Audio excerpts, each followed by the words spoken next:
Hello and welcome back to Analog Comics. In this video I'll continue to go through my TBR pile, basically the comics that I have purchased but haven't read yet. I'm not going too deep into any book, I'm just kind of show you what kind of books they are and that they exist. Maybe you find something new there and we can discuss about that in the comment section. But let's start with the book that arrived only half an hour ago. I came home and there it was waiting for me. It is Gringos Locos by Schwartz and Jan. This is a history book. It's a comic book, but it's a history of a well-known story within the Franco-Belgian comics history. It's a story that has kind of grown into mythical levels. But I'm not sure if that story is known outside the Francophone market.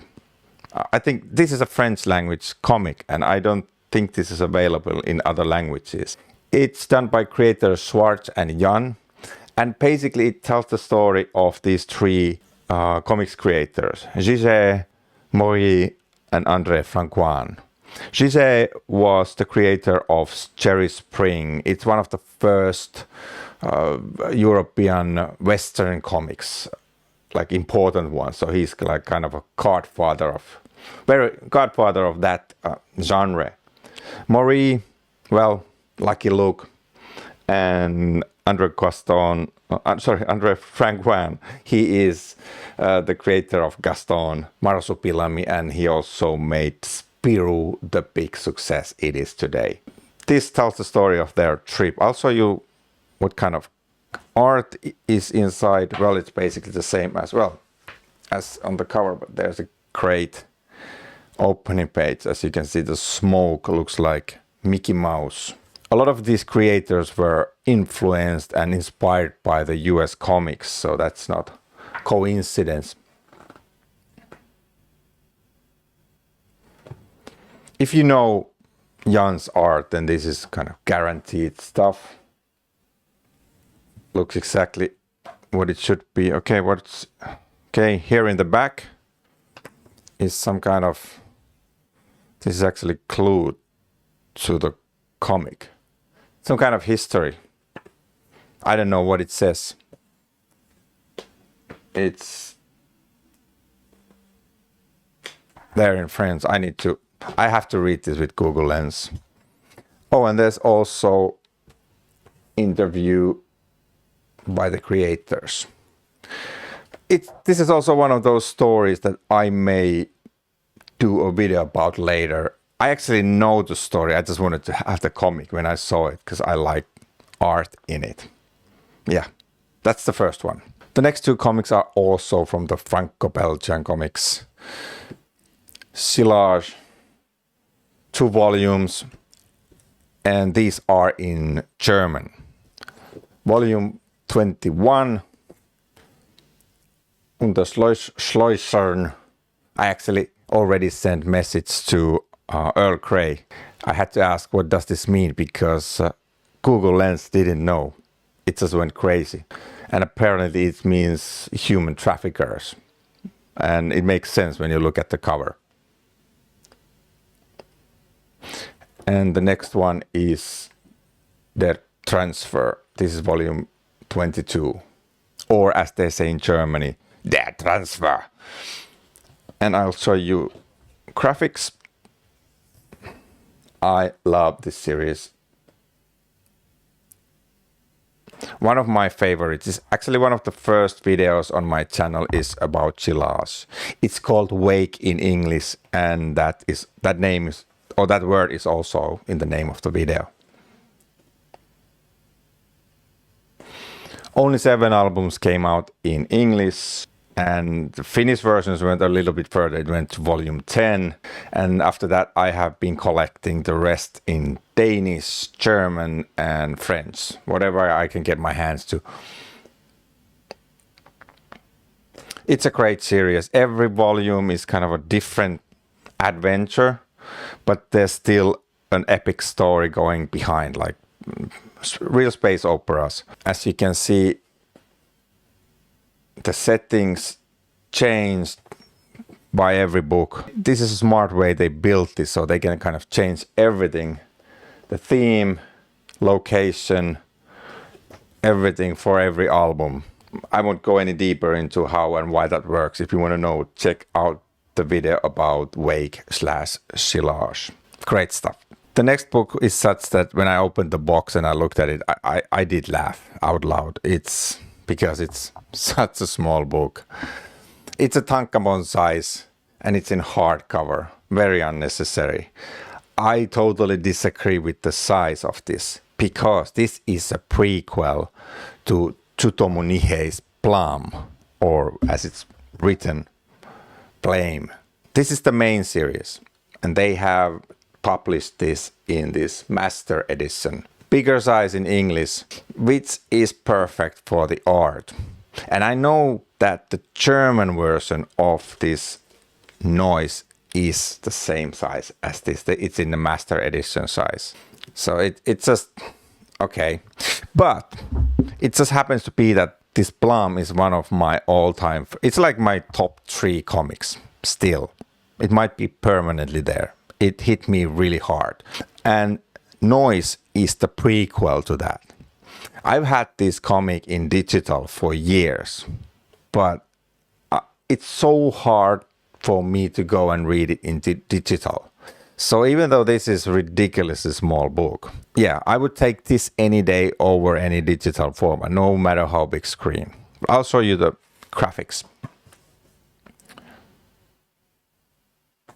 It is what it should be, the Nihei's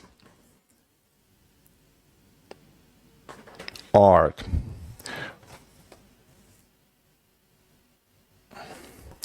This story is set 3,000 years before Plum. It has these hints of how the main story, like some things like the safeguards or the net sphere, came to be in Plum. In general, this is a series that doesn't explain a lot about itself. And it's one of the reasons why I love it. You just have to accept that you get what you get, and you have to make the rest of it. I'm really happy that it's Noise that I have Noise. I'll be reading this a lot. And in fact, I've been meaning to reread Plum again anyway. So now I have the whole set in print. And then we move away from Europe. The next book is by Image. It's trade paperback, Kaya by Wes Craig. Third trade paperback. It collects the volumes or the issues 12 to 18. So this comes out in single issues and then it's collected into trade paperbacks. I don't collect the single issues, so I'm a trade waiter. I got hooked by this story. I bought the first volume because the cover was interesting and there was something familiar about it. And then I remembered, oh yeah, Wes Craig is the artist for Deadly Class. And I love the art in Deadly Class, especially in those larger format books. And I'll show you what it looks like.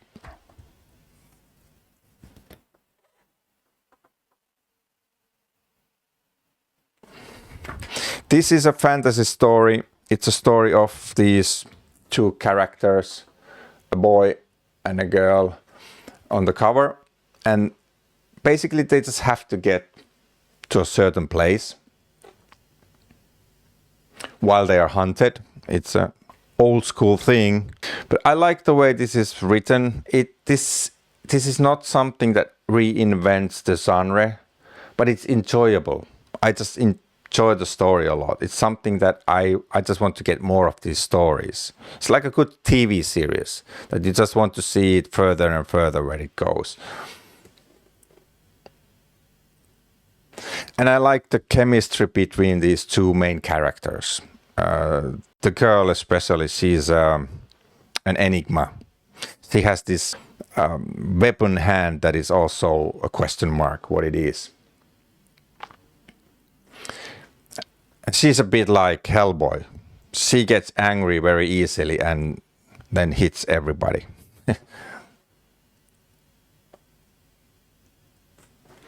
Yeah, I can recommend this. I've been loving everything so far, so I just hope that the third volume will keep up the level. The next one is something that I'll just kind of show you. Okay, there it was. There was it. Yes, it was Usagi Yojimbo. Nothing to see here, nothing to tell. It's a great comic book, but I think everyone already at least knows that it exists. And I got hooked by this slowly. It took me the two first volumes before I got hooked, so it was a slow burn. There's a reason why I was first against it. I've been actually avoiding this actively. There's a reason to that. I may someday talk about it. But then I kept reading and realized that they're really good stories. Really good stories. And the thing about the stories is that you don't know how they're going to end. But also that you don't know what kind of stories will be next. So there is not that type of formula. Well, there is the basic setting that Usagi arrives to a village and then something happens. But the stories themselves, they always have a twist, something that you enjoy. And there's also the way to tell story that is highly enjoyable, timeless in a way. Yeah, but that's Usagi. And then we go to UK. The next one is from 2000 Dreadnoughts. For me, this was more like a substitute because I was looking for more stories of Proteus Vex by Michael Carroll, the writer here. I read his Proteus Vex, the first trade paperback. It was suggested to me by someone and I loved it. It was very entertaining. I have a video about that also on my channel. And I know that there are now so many more Proteus Vex stories out there that there should be a second trade paperback out now. Where is it? 2080, Michael Carroll, where is it? It has to come out. I want more Proteus Vex.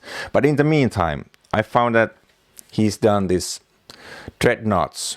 And Dreadnoughts is also linked to Judge Dredd. But this is not a Judge Dredd story. This is a story about the judges, how it started. So this is more like an origin story. I'll show you the art. This is by John Higgins.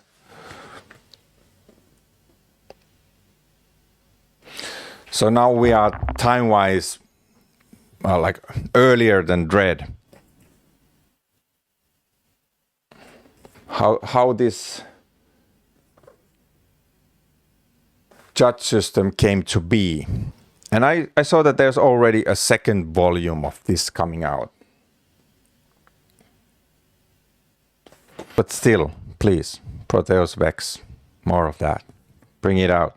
Oh, I'll show you this one. There is a short Judge Dredd story also at the back. I don't know how this links to the main story. Well, I know it when I read it. The next two books are more like a thank you to the creator because at least the first book of them, I have read maybe all of the content already for free online in Facebook. And that is this one. Poorly Drawn Lines. Reza Farazmand is the creator, and I don't know if all of it, at least there's a lot of it, is available through his Facebook site. I mean, you can read them for free. You just search for Poorly Drawn Lines so you can see if you like them. These are the kind of strips, these are like really short strips. 2-3 panels, sometimes longer. I'll show you a few of them. These are very simple characters, and the stories, these strips becomes funnier as you just keep reading them and you get to know the cliches of each character, how they work. And this is not a belly laugh thing for me. It's just smart. There's really kind of technically nice choices for words, although there are very few words, but I like how they have chosen. And also the fact that it's a deadpan humor. Everything is like, the characters here are serious, but what they're doing isn't.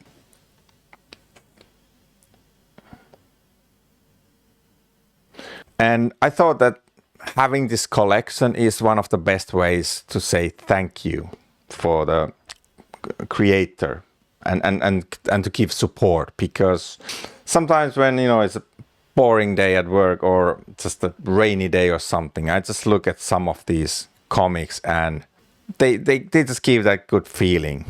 Also look for his map of ocean. That's something that I'd like to have as a poster on my wall. Map of Ocean by Poorly Drawn Lines. But then there's another book by him. This one I haven't read. I don't think it's available for free because it's a graphic novel by the same creator. City Monster tells a story of a monster who moves from woods to city. And he has friends, a ghost and a vampire. And the style is the same. Very simple. Check it out, Poorly Drawn Lines. And the last one is kind of, I could say this is the cream of the cake. The Road. Cormac McCarthy's The Road, adapted into comic book by Manu Larsenet. There's so much good stuff going with this book. First, there is The Road, the story, the original story. I read the book and it hit me so hard that it took me 2 weeks to get it out of my system. It's a story of, well, it's the end of the world story. There is father and son just walking on the road. Everything is dead. Almost everybody is dead. There's no animals. All the trees are dead. Ash just keeps falling down from the sky. It's cold. Everybody's just trying to survive. And some of them eat each other too, so there's cannibalism and everything. It's a very dangerous world, but that's not even half of what the story is about.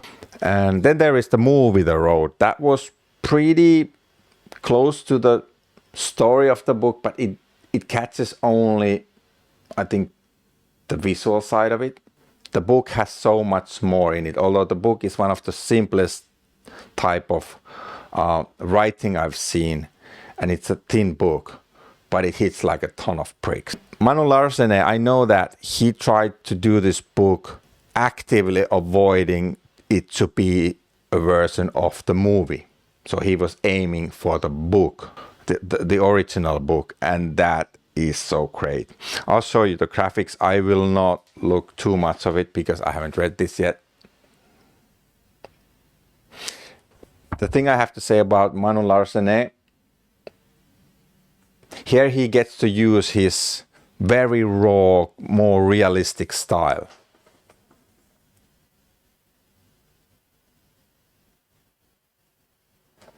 This is mind-boggling good looking stuff.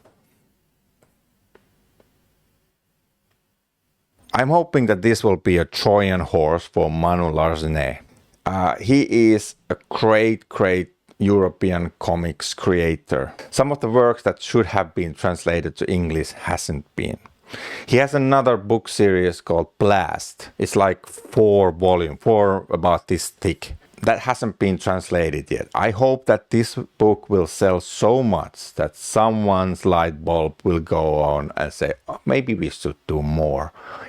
And I think that if they decided to do that, they will go with the same style. And that would be Blast. Because Manu Larsenet has done also quite a lot more cartoony style, more light-hearted and funny. And by the way, those are great too. But I'd like to see the Blast being translated to English so everybody could read it.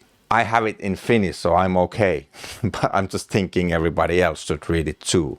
I think it may exist already in digital form in English. If that's true, it means that someone has to only print it.